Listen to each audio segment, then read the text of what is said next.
jy. Psalm 34 verse 14 en 15 sê, weerhou jou tong van kwaad en jou lippe daarvan om bedrieglik te praat. Vermy die kwaad en doen die goeie, soek vrede en jaag dit na.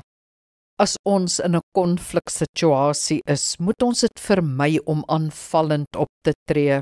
Iemand wat aangeval word, verdedig instinktief en dan val die gesprek vas. Die volgende sal help.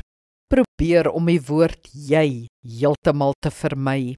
As die woord jy saam met een of ander fout of oortreding gebruik word, klink dit soos 'n aanval, veral 'n jy. Gebruik eerder die woord ons of ek.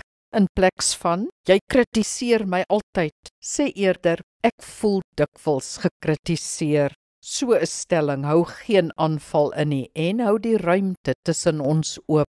Die direkste aanval is natuurlik verwyte en beskuldigings wat 'n produktiewe gesprek moeilik maak. En as ons op mekaar begin skree en skel, is die gesprek oor.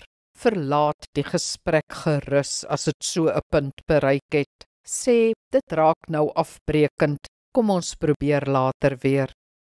Kom ons bid saam. Hemelse Vader, help ons om uit ons slegte patrone te breek en meer produktiewe gesprekke te voer. Amen. Die Here seën jou.